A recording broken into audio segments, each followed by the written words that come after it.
am Rebecca from ChemKnits, and in today's episode of Dyepot PS, we are going to play with some glazing techniques. My plan is to dye these two skeins of yarn in sort of a semi-solid gray, and then glaze them with violet. And today we are going to be using some Jacquard acid dyes. I have a hank of gloss fingering and a hank of Biggo. Gloss fingering is 70% merino, 30% silk, and Biggo is 50% merino, 50% nylon. And I know that when I put these two different yarn bases in the pot at the same time, one of them is going to soak up a lot more color than the other. I might do the glazing in different steps, but first let's see how when we put two different yarns in some acid dye at the same time, just how quickly these dyes will absorb to our yarns. My goals today are twofold. One, to show glazing on a couple different bases, and two, to show that you can do the glazing step, this over dyeing step, with something that isn't black. I love over dyeing with black, but this is a way that you can layer color, and I think we're gonna have a lot of fun. To get started, I need to pre-soak these hanks, and I want to let them soak for, I would say, at least 30 minutes. In my dedicated dye pot, I have 10 cups of water, 3 tablespoons of white vinegar, and I'm about to add 1 cup of my 1% stock solution of Jacquard Silver Gray. These are stocks that I made almost 5 months ago. And so 1, 2.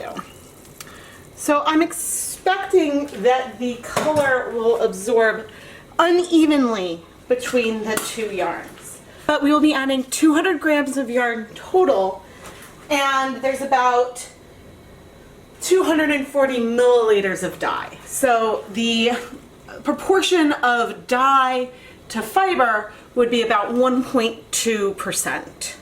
There's about 2.4 grams total of dye in this pot. And so now we're going to let this heat up, and then we're going to add our yarns. We are just below a boil, which is perfect for us. I have wrung out a lot of the water from the yarn, but there's still, like, I could squeeze out more. I'm not wringing out more right away because I do sort of want there to be some variation in the tone. If I wanted to get a more even color, well, I would have added the yarn into the pot already before heating it up, but I would also wring out more of the water. But let's go ahead and put this in. Eek. I need my handy dandy. Here we go. Yeah, so we also have sort of a dip dyed feel here just because, wow, that actually struck really, really fast. Oh my gosh. There's very little color left already. That was so fast. I expected it to take a little longer. Oh, I thought I had more time. That's okay. We can glaze over this. It's just more dip dyed than I intended. Look. Check it out. That is so funny. Oh my goodness. I cannot believe how quickly that went. I guess I'm going to take these out of the pot. Oh my gosh. I guess now's a good time as any to give a nice shout out to the ChemKnits patrons. This is the early access video for June, and it's made possible by all of you and all of your support. So thank you so much. Right now, you will see a scroll with the names of some patrons going across the screen. If you would like to see your name along here, check out the ChemKnits Patreon. Patrons get early access to a new dyeing video, one of the Dyepot PS episodes, every month. And they also can get exclusive behind the scenes sneak peeks, advance notice of ChemKnits Creations restocks, coupons to the Etsy shop, Patreon exclusive newsletter, and more. I think my favorite part is interacting with the patrons and letting them select the theme for the next Dyepot PS episode. You guys selected glazing, and so that's what we're working on today. And I think that we will have just a lot of fun playing around with this technique. Now, as for the yarns, it's still pretty hot. Oof, okay, more than pretty hot. I would say that, we even have some white in here. We've got shades of gray in both of them. The silk blend took not quite as much color as the Biggo, but it definitely still took some color as well. At this stage, we could do glazing immediately following this, and we could dunk them in a pot with higher acid and another color. But I actually want to let them cool off a bit because I want to rearrange the hanks and make sure that we don't get something super tangled. But man, that took the dye fast enough that I'm optimistic we can do something really awesome with the next step. Okay. I have slightly ordered the yarns and I put the lid over it to just sort of trap the heat in a bit. I was able to squeeze out some of the liquid and order the skeins a bit. Now, I feel like the consensus after my first glazing was that I should use less dye. But I still want to use a bit of dye. I'm tempted to try to do this one at a time so that way I can get a bit more coverage. Oh dear. There we go. But let's try adding a half cup of the Jacquard violet. And I'm not going to leave the yarn in very long. I'm going to sort of dunk it and then remove it. But I want there to be a lot of dye present, sort of to, so then we can get plenty of color. But you can see, we can see to the bottom already. There are already 3 tablespoons of white vinegar in the pot, but I'm adding a whole other cup, just so that way this dye can strike really, really fast to the yarn. As I am waiting for this to heat up, I'm having some doubts. I mean, I had doubts last time and the colors shone through brilliantly, but maybe gray overdyed with purple, like maybe it's just not gonna be as oomphy. But when I did with high acid the grape Kool-Aid, I got a really nice glaze on the white yarn. So I don't know. I think no matter what, whether or not this looks glazed, we will get a stunning, stunning, stunning yarn. But for now I'm like, pot, heat up, heat up. I want to dye. No, I mean dye yarn. All right, let's go. If you can see me now, I'm like doing like well, not quite a cheerleader move, but I'm kind of like clapping for myself. All right, we've got our Biggo yarn, and away we go. Okay, 1, 2, 3, 4, 5, 6, 7, 8, 9, 10.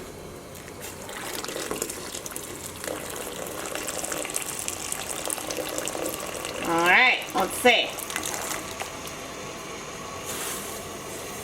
It's a little hard to tell if we feel like it's glazed or just a purpley, kind of purpley color there, but it's very pretty, whatever it is. Oh, I definitely see some like uneven, yeah. All right, I'm gonna let that sit, and I think, let's go big or go home. I'm gonna add some more dye to the pot. This Jacquard violet is also a 1% stock solution that I mixed up in January. But the nice thing is that this violet tends to be a very blue purple, but it is actually reading more purple to me today. Alright, this is just pretty. It's very, very pretty. Okay, so on the gloss, the color coverage is pretty uneven, but it's more even than it was on the Biggo. So I'm gonna pop it in, count to 10. Wish me luck, guys. 1, 2, 3, 4, 5, 6, 7, 8, 9, 10. Come on, yarn. Ooh. And what's funny is that the water runoff is very, very clear. What we have here, it's really subtle, but you can see these grays come through. It's definitely, I'm gonna need to examine it more once it has cooled off, but I think I'm gonna go ahead. I've got some dry yarn. Let's get another hank of yarn and throw it in there. Here is a hank of Swish DK. It's 100% Superwash Merino, and it was not pre-soaked. I just ran it under the faucet to pre-wet it a bit, and let's plop her in. You can see already, the color has absorbed. I'm curious, just from the high acid, if we'll see a lot of depth. But this will give us a little something to compare the other yarns to. Wow, that color struck fast. Like, there's white left. That is so funny. Beautiful color. But I don't know. Maybe overall the shade is a little too pale to really feel glazed. But yeah, that's clear. All right, we will examine these further. I'm going to turn off the heat on the dye pot now, and I am going to remove this yarn. I mean, that's clear. That's clear. Okay. So there is definitely well, it's a little harder to see on camera right now. There's definitely a depth difference, and I mean, it's subtle, but you can see the gray, hints of gray through here. I'm very curious how this will look, how this swish will look once it cools. But anyway, I'm gonna let all of that yarn cool, and then yeah, we'll come and wash the fibers. Okay, let's wash our 3 lovely, lovely hanks of yarn. 1, don't see any color coming out. 2, when I'm squeezing out the vinegary water, what's left behind in my bowl is completely clear. So that bodes well for my washing process here. Oh yeah, that water is clear already.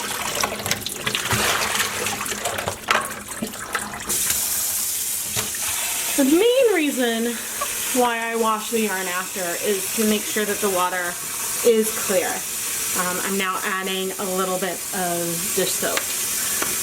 But anyway, even with water, that water is clear. So I am gonna, let them soak. I will rinse out the soap, and then I'll hang these up to dry, and then we can finally take a closer look and get a sense of our layering of color, and if we want to call this glazed.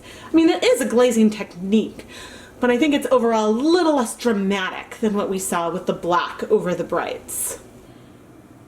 Neither Biggo nor Gloss are KnitPicks yarn bases that I dye with frequently, but I was so excited to use them in this video. Biggo is 50% nylon, 50% superwash merino, And gloss is 70% merino, 30% silk. These, they have different twists, different singles, different plies. There's a lot of difference between them. And the resulting colorways are related, but also really different. In the Biggo yarn, you can see a little bit more of the results from the glazing. If I untwist some of the strands a bit, you can see that the color has applied to these strands in an uneven way. And that is a result of the violet striking so fast that it doesn't even penetrate the entire strand of yarn. And it almost, that's when we're referring to glazing, we're referring to this light, shallow coverage and an over dyeing. In the gloss, the coloration is really more subtle, but gloss as a whole tends to absorb color slowly, which also gives the dye more of a chance to penetrate the fibers deeply. But we have this colorway with all of these purple gray tones that have many different layers to them. And this is something that is only possible because we did this over dyeing technique. If we were to try to mix all these different shades of purple and gray and add them to the pot, I don't think that we would have this depth and layered feel.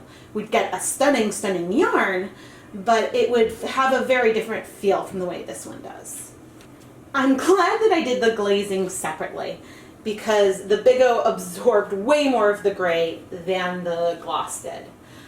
I do wish that I had started with a bit more color in each of the steps overall because I think it would have made the results a little more dramatic. However, this gray lavender gloss with the sheen of the silk is just breathtaking. And this is a subtle colorway and it's subtle enough to be used in a wide variety of projects and complex stitch patterns, or even something more simple. I think that these are also really good examples of the fact that glazing can do something that is extremely dramatic, like taking something neon and adding black over it, which gives us a really dramatic layered change. Or if you're using two tones that are really close to each other in their depth of color, you can get something that's a bit more subtle.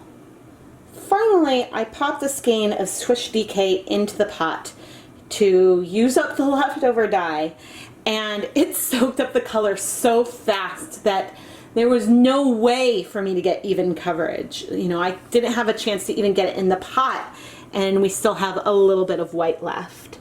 But in here, you can see sometimes if you look at the strands as well that the depth of color is really, really light. I think that this video is also a good example of how the yarn base that you select really can make a difference on the glazed feel of the yarn. Of these three, the Biggo, which it's certainly a lot more variegated, but it has more of the glazed feel because when you look, you see that the color didn't penetrate all the way through the strand of yarn. Whereas the Swish actually has a pretty loose twist, and the gloss absorbs color a little bit slower. So we don't see, the little halo that some people might say is characteristic of glazed yarn. I think that if you want the most dramatic glazed effect, you want to have either a really dark saturated overglaze over a bright or pastel, or to have a little more contrast in the color depth there. But also if you're using a yarn that has a higher twist or maybe has thicker singles, that's something that would take that technique really, really nicely. Glazing is an over-dyeing technique where you apply a shallow layer of color using high acid in the case of acid dyes, so that way the dye will strike to the fiber as quickly as possible. And then you remove it from the pot so that way you don't get too much of the color. This episode really showed me that although the Jacquard violet can be really, really vibrant, I think that in order to get a dark glaze coat, I would have needed to add a lot more dye. And this is a reminder, because I had set up the dye pot like this with black the first time I had tried glazing, that black acid dyes are way more potent and intense than many other colors. So this is something to keep in mind if you want to have something with a little more contrast between the upper layer and lower layer. Nevertheless, I think that these yarns are absolutely stunning. And by having two uneven dye jobs, first with the gray and then with the violet, this gave us a really unique yarn, more unique than if we had, I think the only way to achieve these colors are through dyeing this yarn twice. Well, and then in the case of our remaining Swish Hank, just dyeing it once. I am Rebecca from ChemKnits, and I want to give another chance to give a huge thank you to all of the ChemKnits patrons. Your support helps me play around with these techniques, and I really enjoy getting your input on what you want to see in the next early access video, like these the Dyepot PS series, but also in terms of the whole ChemKnits Tutorials YouTube channel as a whole.